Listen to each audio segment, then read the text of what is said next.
Bien, en esta oportunidad, dando continuidad a la serie de videos de introducción al cálculo de la maestría en matemática y computación de la Facultad de Ingeniería de la Universidad de Cabo,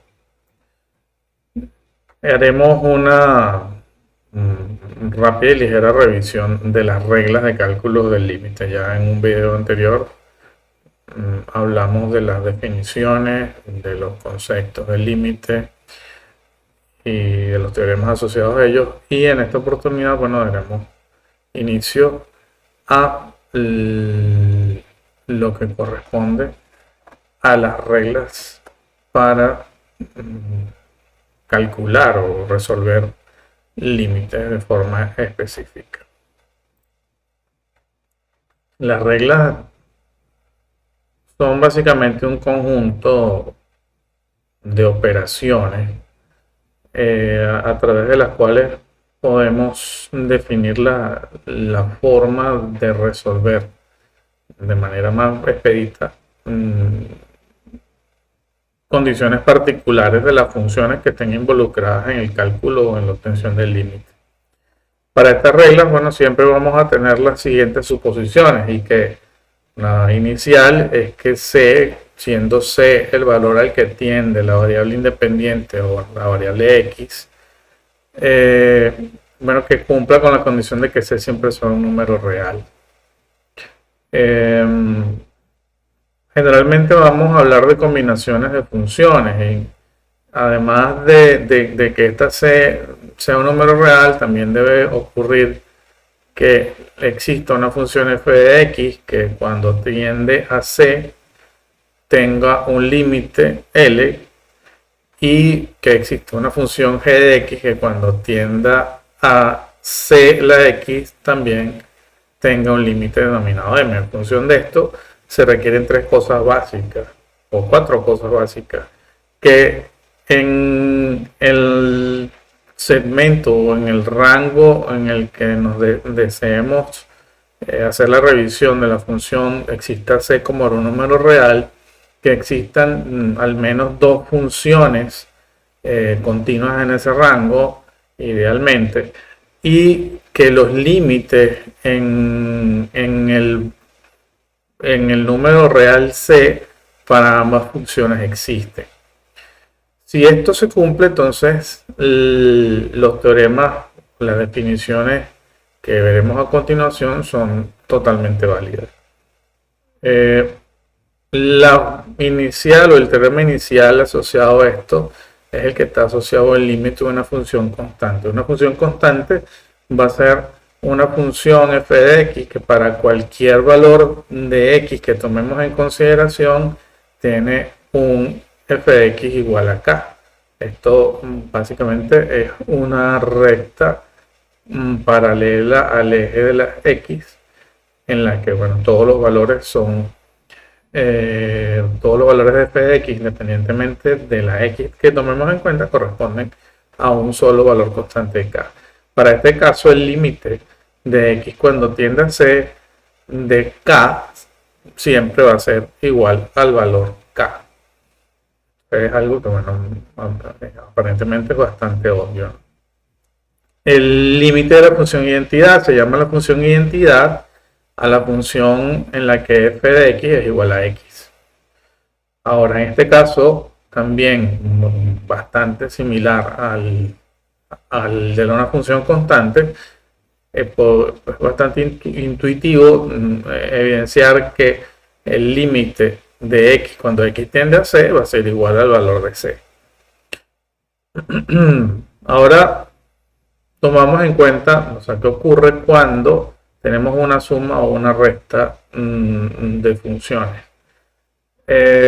Para esto se cumple que el límite de x cuando tiende a c de la suma de las funciones o la resta de ellas, f de x y g de x, va a ser igual al límite de L, que corresponde al límite de la función f de x, más el límite de la función m.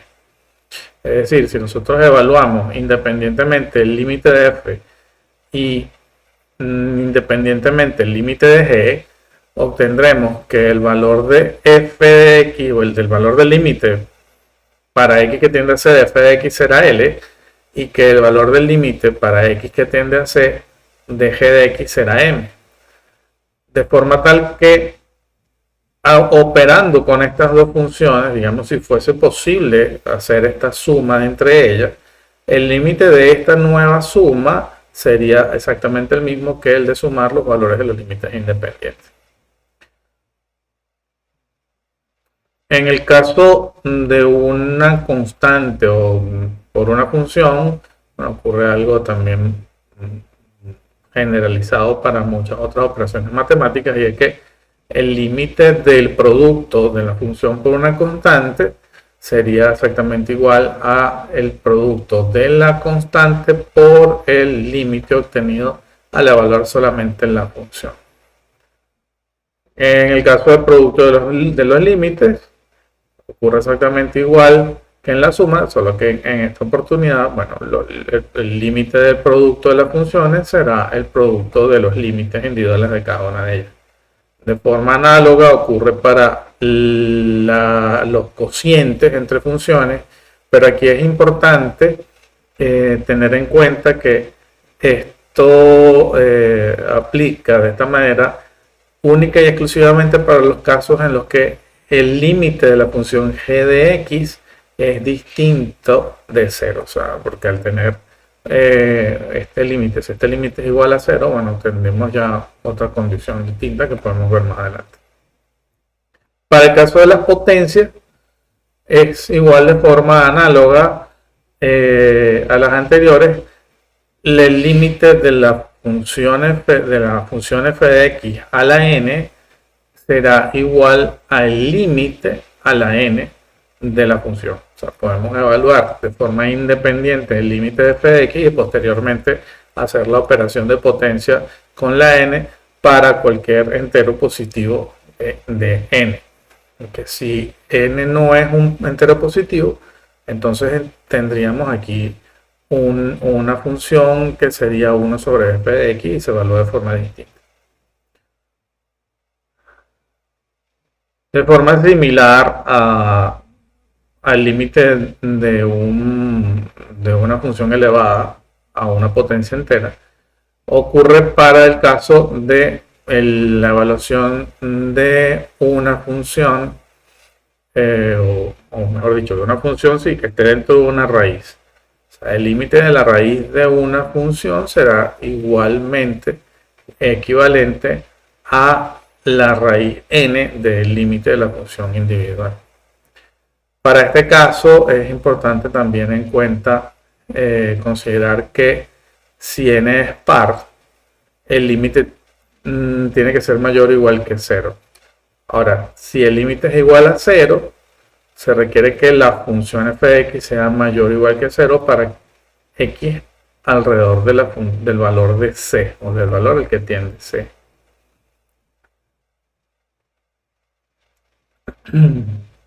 Las funciones compuestas tienen también una condición interesante, ¿no?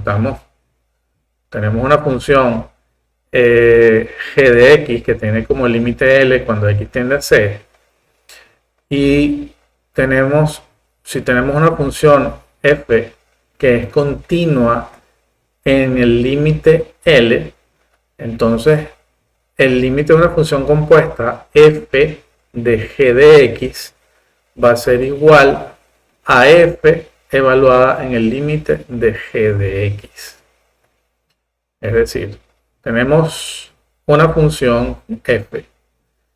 Esta función f tiene como elemento independiente el resultado de la función g de x. Esto va a ser equivalente a evaluar el límite de la función g de x cuando x tiende a c, y este resultado, este límite, es entonces evaluado directamente en la función f de g de x. Esto, ojo, va a ser así siempre y cuando el límite de la función g de x exista y la función f sea continua en L. Es decir, que L forme parte del rango de la función f. Esas son las reglas, digamos, básicas y generalizadas para la manipulación de funciones o el cálculo de límites de funciones. Ahora, estas reglas, bueno, pueden ser demostradas utilizando lo que ya conocemos como la definición epsilon delta del límite. Vamos a revisar un par de ellas y así darle validez un poco a estas definiciones que simplemente colocamos allí de forma directa. Si consideramos entonces el límite de una función constante, ya sabemos que dijimos que el límite de k cuando x tiende a c va a ser siempre igual a k. Esto es cierto para cualquier k que pertenezca a R, o sea, cualquier k que sea un número real. Ahora, utilizando la demostración epsilon delta, suponemos que tenemos un número epsilon que va a ser mayor que 0. En este caso, entonces, la intención sería encontrar un delta mayor que 0 que cumpla con la desigualdad que ya conocemos. O sea, esta desigualdad tendría que ser que 0 sea menor que el rango epsilon que pretendemos encontrar, que sería x menos c, y que esto a su vez sea menor entonces que delta. Ahora, como ya sabemos, ¿verdad? También la diferencia entre la función de valor en x y su límite tiene que ser menor que epsilon. Como en este caso f de x, que es la función de valor en x, es igual a k, y L también, o el límite de la función f de x es igual a k, la desigualdad que estamos generando acá para encontrar o para determinar el epsilon, que sería f de x menos L, sería equivalente a k menos k. De forma simple y evidente, este valor absoluto va a ser siempre 0 para cualquier valor de k, por lo que 0 o esta desigualdad quedaría como 0 menor que epsilon. Dado que hemos definido a epsilon como cualquier valor perteneciente a R, esto obliga a que entonces epsilon sea un número positivo. Para cualquier epsilon que encontremos, esta desigualdad va a ser siempre verdadera, sin importar cuál sea el valor de x o el valor del delta. Entonces, elegir cualquier delta que sea mayor que 0, la condición siempre va a estar satisfecha y por ende esto cumple con la definición epsilon delta de los límites que ya hemos visto anteriormente. De forma análoga ocurre con la definición del límite de la función identidad. Si tenemos que el límite de x cuando x tiende a c es igual a c, podemos de la misma manera buscar un delta que cumpla con la condición de que el delta sea menor de x menos c. Al satisfacer entonces o reemplazar en la igualdad los valores que ya conocemos, observamos que la condición de partida, que es que 0 sea menor o igual que x menos c y menor o igual que delta, corresponde entonces de forma automática con la necesidad que tenemos. Al elegir un delta que sea igual que c, automáticamente entonces se cumple la condición que queremos.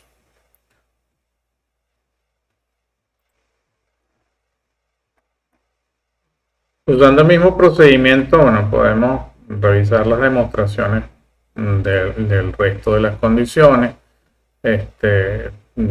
Lo mismo ocurre para el límite de producto de una constante por una función, el límite de producto de funciones y así sucesivamente. Todas son verificables por medio de la definición epsilon delta que ya hemos revisado posteriormente. Hay un teorema interesante que se conoce como el teorema de compresión, teorema de intercalación o teorema del sándwich o del emparedado, que es una herramienta por la que se puede evaluar ciertas condiciones complicadas. O sea, puedes tener, o sea, el concepto aquí es que se puede tener una función compleja de la que no es fácil hacer, por ejemplo, una representación gráfica. Cuando esto ocurre, la intención es crear un par de funciones que envuelvan a esta función y determinando los límites para los cuales estas otras funciones convergen, se puede entonces obtener el límite de la función interna o de la función que está emparedada dentro de las otras, por decirlo de esa forma. Ahora podemos, por ejemplo, imaginar esto, y aquí viene el nombre, como un sándwich. O sea, tienes una función complicada que sería el relleno del sándwich, o el jamón de un sándwich de jamón, y tienes dos rebanadas de pan que son las que están por encima y por debajo de esta otra función. Estas dos funciones son mucho más sencillas, o sea, que serían, como el caso, bueno, del pan, algo tal vez más fácil de obtener que el jamón. Si estas dos funciones pan convergen en un mismo punto, entonces el jamón o la función jamón está atrapada entre ellas, por lo que la única opción es que también esta función converja en el mismo punto. Ahora, si chequeamos esto aquí, el teorema como se muestra está definido de la siguiente forma. En un intervalo definido para valores de x que se encuentren cercanos a un valor c, pero que sean diferentes de c, se puede cumplir lo siguiente. Una función h de x va a ser menor o igual a una función f de x, y esta a su vez va a ser menor o igual a una función g de x. Si los límites de las funciones externas, o sea, la función h de x y la función g de x, que serían las funciones externas o las funciones extremas, o en este caso del ejemplo, las funciones pan son iguales, es decir, el límite de h de x cuando x tiende a c es L, y el límite de g de x cuando x tiende a c es L, entonces la función intermedia o la función del medio o la función jamón debe cumplir entonces con esta condición, y por ende el límite de x cuando tiende a c de la función f de x tendría que ser igual a L. Como les comenté, esto es bastante útil cuando tenemos una función f de x que es muy difícil de simplificar o es muy difícil de manipular matemáticamente.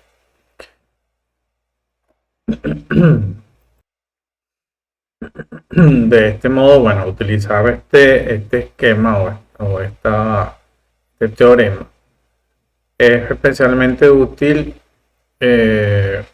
por ejemplo, cuando tenemos funciones oscilatorias. También se puede utilizar para hacer demostraciones de límites fundamentales que forman parte de otras reglas. O cuando también tenemos funciones infinitesimales que ocurre cuando una función se multiplica por otra y por otra función que oscila. Y que su comportamiento cercano al cero es difícil de determinar o de predecir. Aquí podemos, en este caso, validar con un ejemplo sencillo cómo funciona esto, ¿no? Suponemos que tenemos una función f de x extraña, que de hecho en este caso no sabemos cuál es, no la tenemos definida, pero sabemos que en un punto cercano a x igual 0 ocurre lo siguiente, o se cumple esta inecuación. Sabemos que x al cuadrado es menor o igual que la función f de x evaluada en 0 y a su vez también f de x es menor o igual a 3 veces x al cuadrado. Ahora, si nosotros entonces aplicamos el teorema del que ya conversamos hace unos minutos, los límites de las funciones x cuadrado y 3x al cuadrado definirán entonces el valor del límite de la función f de x. El límite inferior para x cuando tiende a 0 de x cuadrado y el límite inferior para x cuando tiende a 0 de 3x al cuadrado son muy sencillos de evaluar y sabemos que ambos tienden a 0 cuando x se acerca a 0. De modo que la función f de x que está contorneada por las otras dos funciones y que cumple con esta condición, todas ellas entonces convergen en 0, de modo tal que la función f de x tiene como única opción también tender a 0 en ese punto. Ahora, esto entonces implica que el límite de f de x, si esta ecuación se cumple, también será igual a 0. Esto, bueno, nos permite verificar entonces, en este caso sin tener una definición de esta función compleja de forma explícita, su valor o su valor de convergencia para el punto C que nos interesa.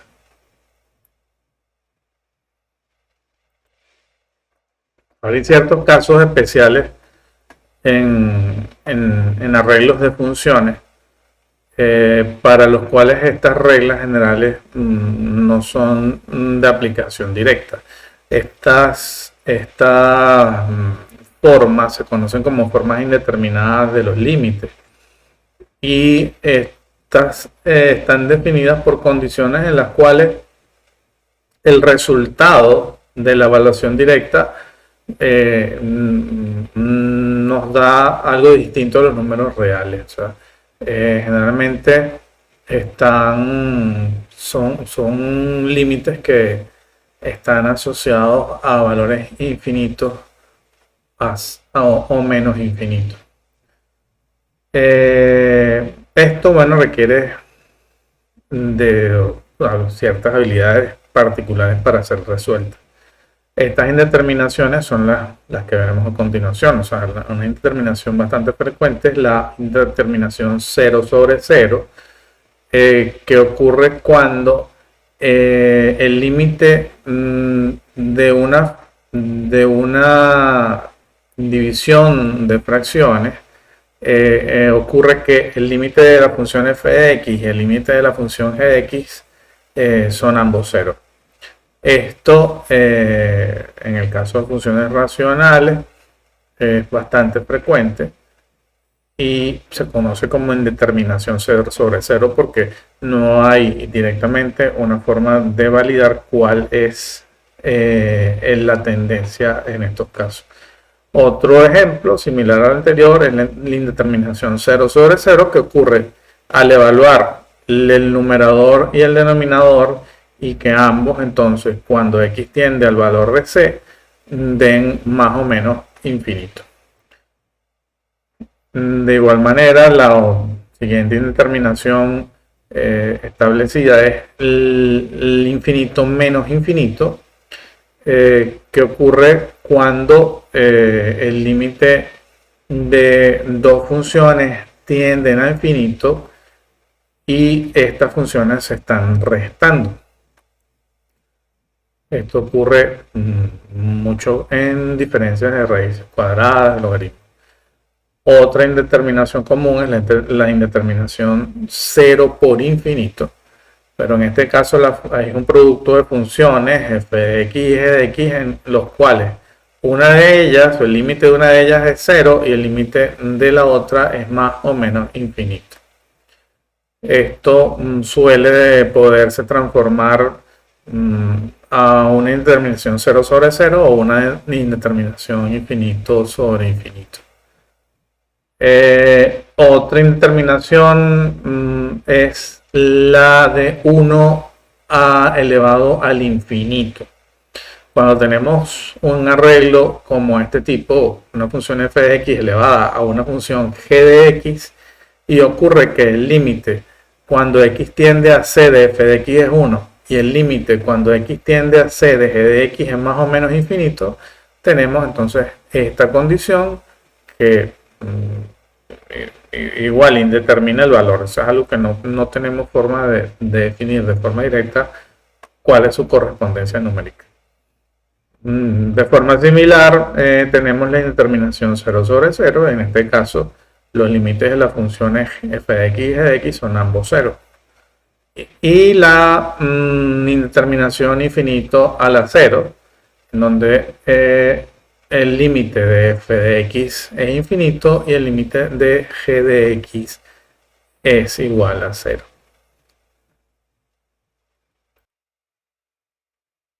Bien, hay una forma generalizada a través de la cual se resuelven buena parte de estas indeterminaciones. Y esa fórmula generalizada es conocida como la regla de L'Hopital. La regla de L'Hopital está basada en el teorema del valor medio de Cauchy. Y el teorema del valor medio de Cauchy determina, o gráficamente podemos verlo de esta forma. El teorema de valor medio se basa en que si tenemos una función continua y diferenciable, o sea, o derivable en un intervalo x, siempre va a haber al menos un punto dentro de ese intervalo en que la derivada de esa función va a ser igual a lo que se conoce como la tasa de cambio promedio de la función. ¿Qué sería la tasa de cambio promedio? En este caso está representada por la recta secante entre los dos puntos sobre los cuales se estaría evaluando el teorema del valor medio. O sea, en este caso, por ejemplo, tenemos el punto 0, x0 f de x3 y el punto 5 f de x3. El valor de la tasa de cambio promedio está representada por la recta secante o la recta que une estos dos puntos extremos del intervalo en el que estamos. Si nosotros definimos para este intervalo la derivada de la función, vamos a conseguir que esto se cumple para un punto en el que la pendiente de esta recta o la pendiente de la recta secante va a ser igual a la pendiente o a la derivada de la función de interés. Esto es básicamente lo que enuncia, digamos, el teorema del valor medio. Esto se aplica entonces a una función f de x, como ya comentamos, en un intervalo AB. Pero es indispensable entonces que la función f de x sea continua dentro de ese intervalo, o sea, que no tenga saltos, que no tenga huecos, que no haya interrupciones, y al mismo tiempo que la función f de x sea derivable en ese intervalo. O sea que en todos los puntos de esa función exista la derivada. De ese modo, entonces, si estas dos condiciones están dadas, la derivada de f evaluada en c tendrá que ser igual a la razón de cambio de la función evaluada en los puntos extremos de ese intervalo. O sea, mejor dicho, la pendiente de la recta tangente, que es la derivada evaluada en el punto, tendrá que ser igual a la pendiente de la recta secante que une los dos puntos extremos. Esto es el inicio o una de las justificaciones a través de las cuales entonces se demuestra el teorema de L'Hopital y que se utiliza entonces para levantar o resolver las indeterminaciones que ya hemos comentado anteriormente. Volviendo entonces a nuestra presentación, podemos verificar acá cómo utilizar esto para aplicar la regla de L'Hopital a la indeterminación 0 sobre 0. Ya vimos que basados en el teorema del valor medio, estas funciones tienen que ser derivables. Entonces, si tenemos dos funciones f y g, que en un intervalo L en el que está contenido C, que es el valor al que tendería X, y en el que ocurre la indeterminación, siendo estas dos funciones derivables, entonces se cumple lo siguiente, ¿no? Si el límite de X cuando tiende a C de f de X es 0 y el límite de X cuando tiende a C de g de X es igual a 0, y al mismo tiempo si el límite de la derivada de f de X entre la derivada de g de X existe o es más o menos infinito, entonces es válido la aplicación de la ley, de la regla o del teorema de L'Hopital bajo este esquema. O sea, al evaluar el límite de f de X cuando X tiende a C y de g de X cuando tiende a C, si estos dos valores, tanto f de X como g de X, nos dan iguales a 0, porque es la condición que establecimos, es perfectamente válido entonces calcular las derivadas de f y las derivadas de g, y a estos nuevos valores entonces hacerles el cálculo del límite cuando tiende a C.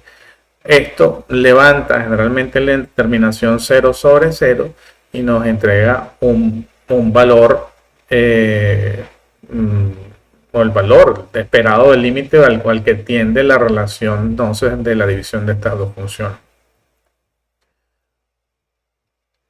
Aquí podemos ver también de forma general la demostración utilizando el valor medio de Cauchy. Esto es lo que comentábamos. Si tenemos las funciones derivadas evaluadas en punto psi, que forma parte del rango en el que estamos, o de los puntos, o de los extremos en los que estamos evaluando la función, vemos que esto que está acá es básicamente el cálculo de la pendiente de la recta que une a o dada por los puntos A y B,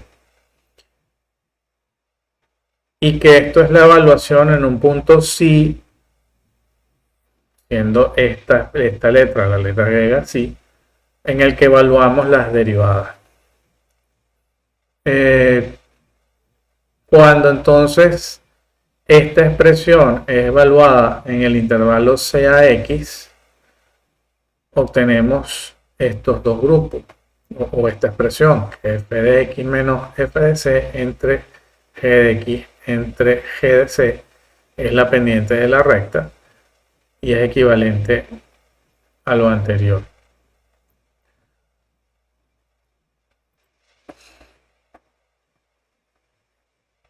Como por definición ya sabemos que las derivadas de f y de g evaluadas en c son iguales a 0, al evaluar eso en esta expresión, estos componentes, el f de c y el g de c, se desaparecen, se hacen 0, con lo que la expresión f de x sobre g de x queda entonces igualada a la evaluación en un punto psi, que es desconocido, de la derivada de f, y de forma análoga a la derivada de g. Ahora, entonces en este caso, este punto psi que se encuentra entre c y x, al ser evaluado, debe cumplirse entonces que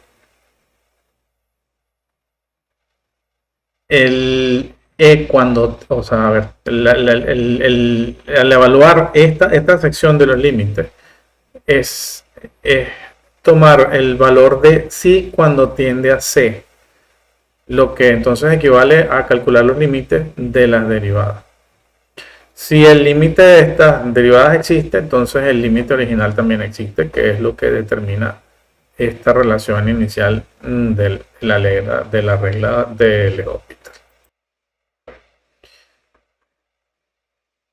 De forma resumida, entonces el teorema de L'Hopital lo que nos indica es que las indeterminaciones pueden ser levantadas derivando los elementos involucrados en la indeterminación.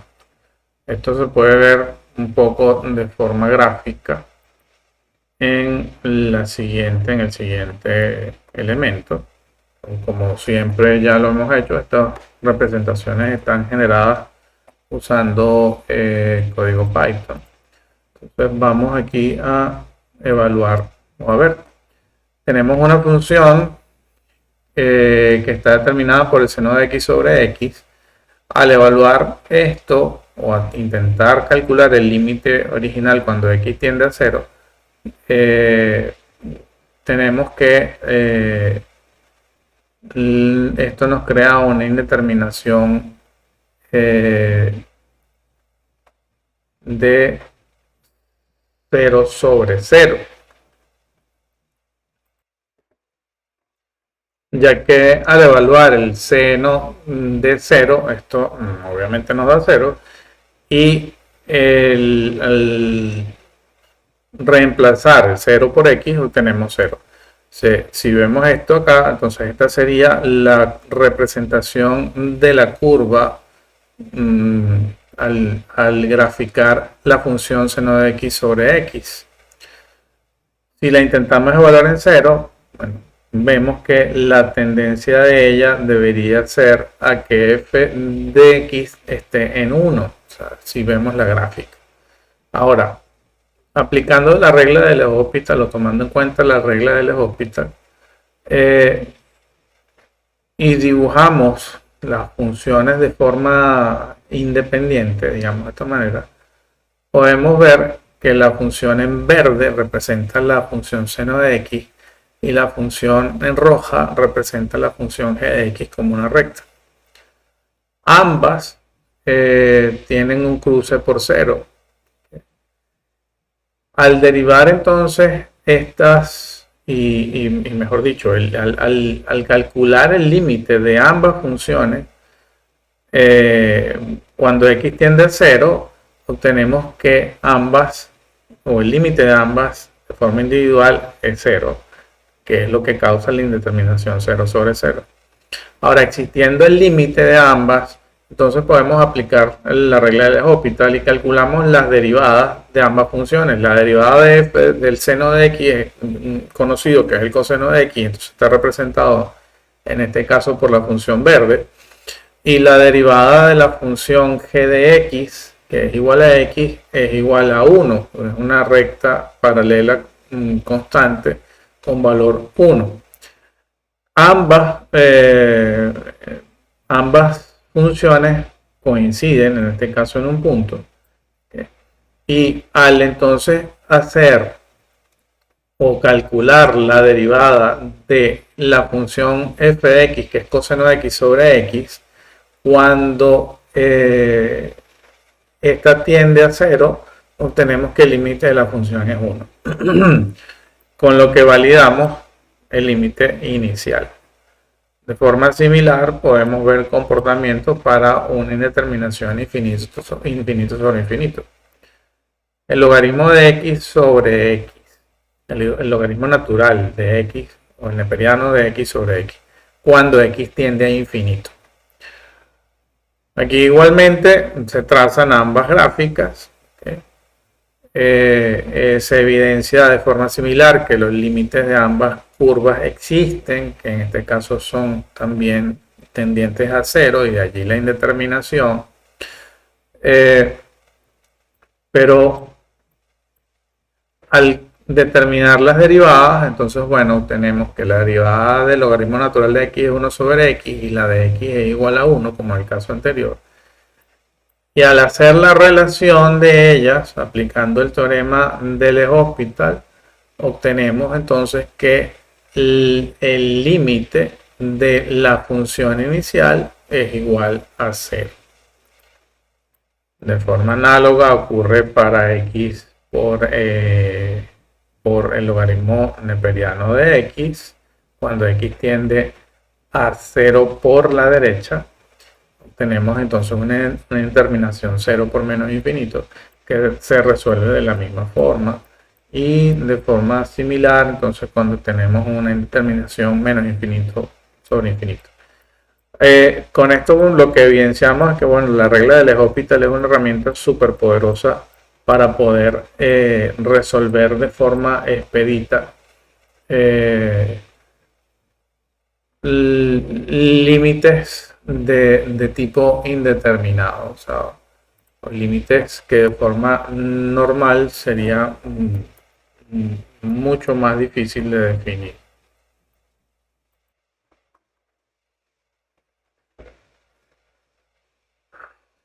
Bueno, por acá tenemos unos ejemplos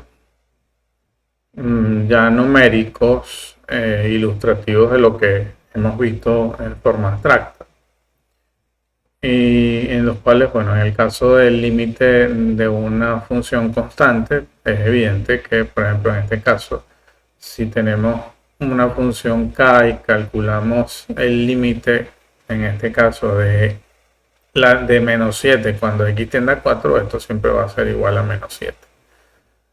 En el caso de la función identidad, también, bueno, vemos que ocurre lo mismo. El límite cuando x tiende a menos 2 de x va a ser igual a menos 2. Cuando tenemos sumas de funciones, o sumas o restas de funciones, en este caso tendríamos una función f de x representada por 5x al cubo menos una función que pudiese ser 2x más 8. Evaluamos la función completa y esto sería equivalente a evaluar los límites individuales de cada una de estas secciones. Para la sección o la función que representa el 8 tenemos un límite en una constante, y en este caso, bueno, también tenemos unas funciones de producto de una función por una constante. Al evaluar estos límites individuales y sumarlos, obtenemos entonces el límite de la suma de funciones. Aquí, bueno, como ya está disponible, hay otros ejemplos numéricos de lo que ya hemos visto, que de forma intuitiva es bastante sencillo. Si vemos acá un ejemplo entonces numérico de la aplicación de la regla de L'Hopital para la indeterminación 0 sobre 0, podemos validar lo siguiente, ¿no? Acá, en este caso, tendremos una función definida por x al cuadrado menos 1 entre x más 1. Si evaluamos esta función para x cuando tiende a menos 1, es evidente que x al cuadrado nos da 1 menos 1 da 0 y que menos 1 más 1 da 0, con lo que tenemos la forma indeterminada de 0 sobre 0. En este caso, la indeterminación se puede resolver por medio de una factorización, porque al factorizar el x cuadrado menos 1 como x menos 1 por x más 1, podemos entonces anular el término del numerador con el del denominador correspondiente a x menos 1, y esta expresión equivale entonces a el límite cuando x tiende a menos 1 de x menos 1. Al evaluarlo observamos que este valor entonces del límite de esta función es igual a menos 2.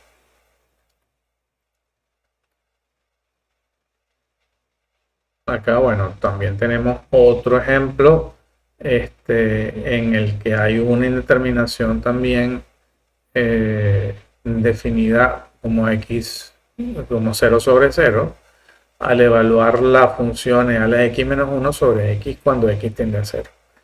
E a la 0 será igual a 1, menos 1 da 0 y x cuando tiende a 0 es igual a 0. En este caso, sí se aplica la regla del L'Hospital, ya que no hay forma de factorizar esto de otra manera. Y se aprovecha que ambas funciones son derivables. Entonces, al calcular las derivadas de ambas, obtenemos que la expresión e a la x menos 1 sobre x se transforma en la expresión e a la x sobre 1.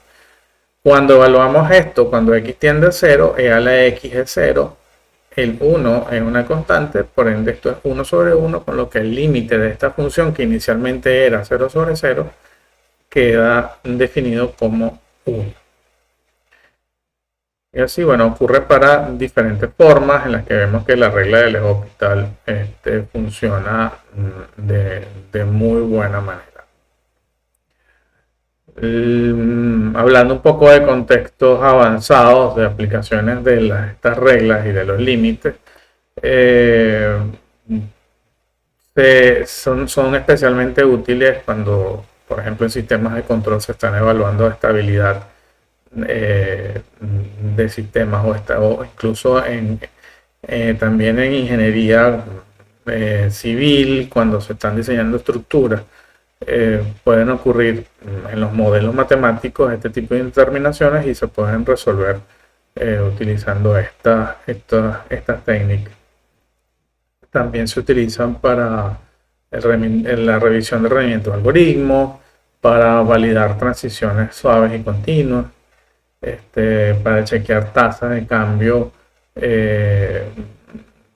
determinar velocidades en un momento específico, para crecimiento asintótico, así sucesivamente, modelado de fenómenos térmicos, en algunos casos de fenómenos naturales, que impliquen, por ejemplo, la contracción de estructuras en puentes debidas a cambios extremos en la temperatura. Y así, bueno, mucho de forma básica en muchas otras áreas. Como siempre, ya es normal, acá está el código con el que generamos estas curvas en las que vimos gráficamente cómo funciona la regla del L'Hospital. Aquí está también el resultado de cada una de ellas. Y aquí hay ejemplos, bueno, de cálculos o formas gráficas de lo que vimos como ejemplos por allá. Si tenemos una función f de x igual a 5, el límite de esta función al evaluarla sobre x igual a 3 va a ser igual a 5. De hecho, el límite de esta función evaluado para cualquier valor de x va a ser siempre igual a 5. Si tenemos una función identidad que está representada por f de x igual a x, igualmente vemos que al evaluar la función en x, cuando x tiende a 3, la función tiende a o el límite de la función será el 3. Aquí representamos entonces gráficamente también el límite de una suma. La función azul es la función x al cuadrado, la función verde es la función 2x. Al hacer la suma de ellas y evaluarlas, entonces obtenemos la función roja, que es la suma de estas dos, que al evaluar el límite de x cuando tiende a 3, entonces nos da el valor de 15. Y la función evaluada para la función verde, que sería 2x, evaluada para 3 da 6. La función x al cuadrado evaluada para 3 da 9, con lo que entonces 6 más 9 nos da 15, que es la suma de ambas. Igualmente, bueno, vemos que ocurre para el producto de una constante con una función, para el producto de dos funciones y así sucesivamente. Aquí para el límite para la división de dos polinomios. En el caso de una potencia, en el caso también de la suma de funciones, en el caso de funciones trigonométricas, o en el caso de formas indeterminadas como la que vemos acá, en la que si vemos gráficamente el límite de la función cuando x tiende a 2 debe ser 4, pero al evaluar la función en ese punto obtenemos una determinación, una indeterminación 0 sobre 0, porque 2 al cuadrado es 4 menos 4 da 0 y 2 menos 2 da 0.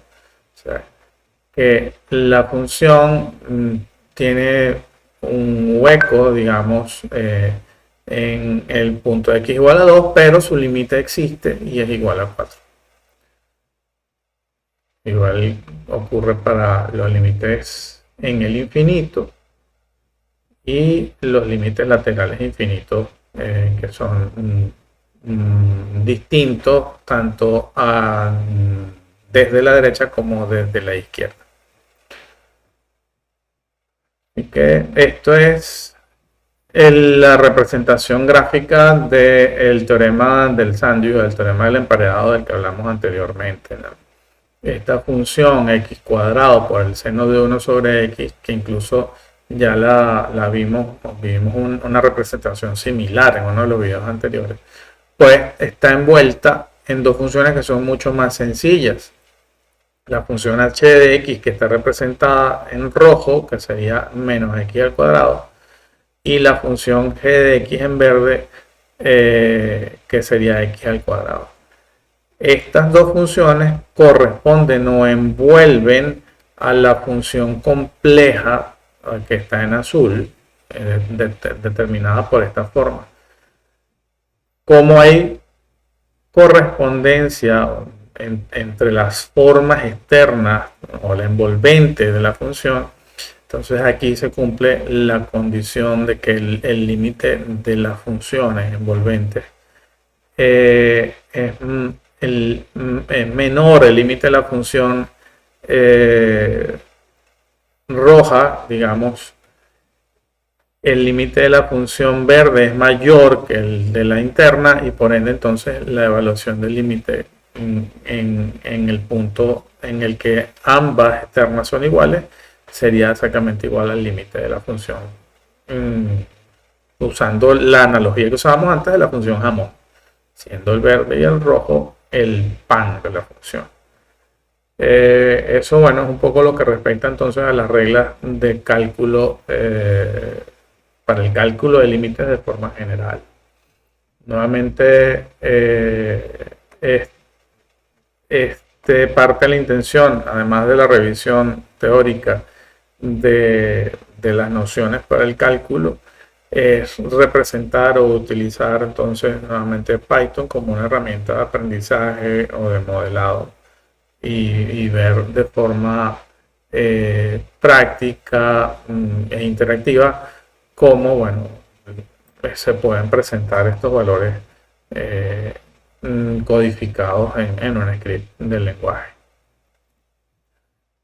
por ahora, bueno, es lo que corresponde.